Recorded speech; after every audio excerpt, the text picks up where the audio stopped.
ఉంటూ వారికి ఒక చేదోడు. మరి ఇన్ని లక్షల మందికి ఇంత మంచి చేసి ఇన్ని కోట్ల మందికి, లక్షలు కూడా కాదు, కోట్ల మందికి మంచి జరిగించి, ఎప్పుడు జరగని విధంగా మేనిఫెస్టో అంటే ఒక చెత్తబుట్టలో పడేసే డాక్యుమెంట్ కాదు. ఒక మేనిఫెస్టో అంటే ఒక బైబిల్ అని, ఒక ఖురాన్ అని, ఒక భగవద్గీత అని మొట్టమొదటి రోజు నుంచి కూడా భావిస్తూ ఏకంగా 99% వాగ్దానాలు అమలు చేసి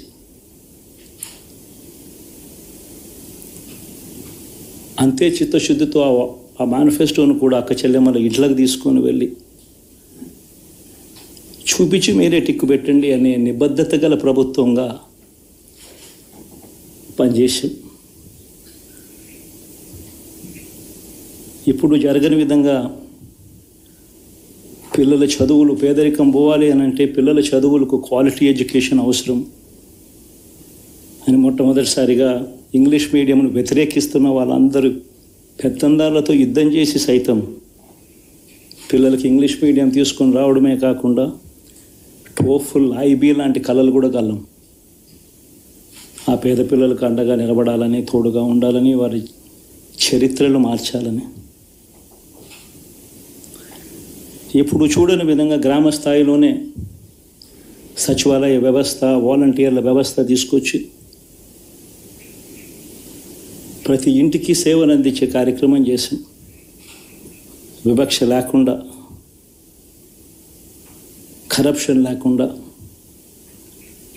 దాదాపుగా 2,70,000 కోట్ల రూపాయల పైచిలకు ఇంటి వద్దకి అందించగలిగాం.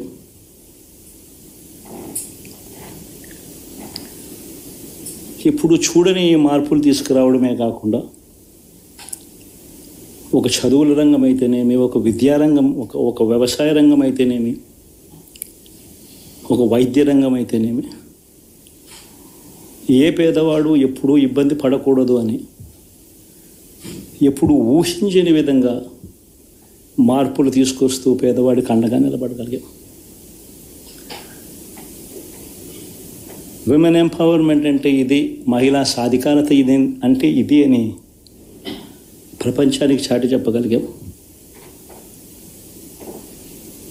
సోషల్ జస్టిస్ అంటే, సామాజిక న్యాయం అంటే ఇది అని ప్రపంచానికి చూపించగలిగాం. మరి ఇన్ని గొప్ప మార్పులు చేసిన తర్వాత,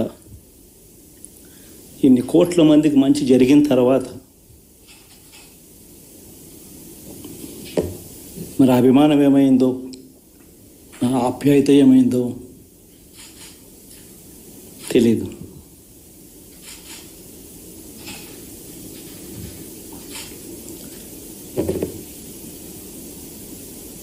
ఎవరో మోసం చేశారు, ఎవరో అన్యాయం చేశారు అని చెప్పి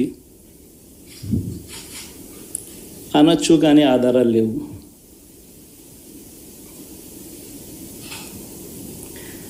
ఏం జరిగిందో దేవుడికి తెలుసు. పెద్ద నేనైతే చేయగలిగింది ఏమీ లేదు. ప్రజల తీర్పు తీసుకుంటాం, కానీ మంచి చేయడానికి మాత్రం ప్రజలకు తోడుగా ఖచ్చితంగా ఉంటాం.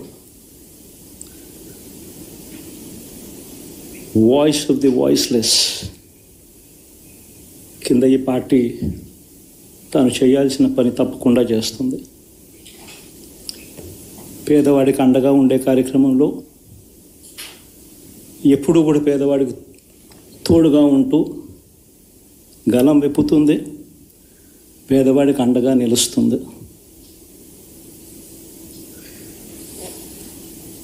పెద్ద పెద్ద వాళ్ళ కూటమి ఇది, ఢిల్లీలో సైతం శాసించే పరిస్థితుల్లో ఉన్న కూటమి ఇది. ఆ కూటమిలో ఉన్న బీజేపీకి, ఆ కూటమిలో ఉన్న చంద్రబాబు గారికి, ఆ కూటమిలో ఉన్న పవన్ కళ్యాణ్ గారికి, అందరికీ కూడా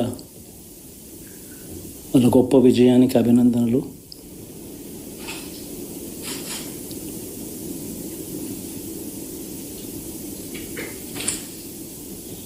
ఓడిపోయినా కూడా నా ప్రతి కష్టంలో కూడా తోడుగా అండగా నిలబడిన నా ప్రతి నాయకుడికి, ప్రతి కార్యకర్తకు, ప్రతి వాలంటీర్కు, ప్రతి ఇంట్లో నుంచి వచ్చిన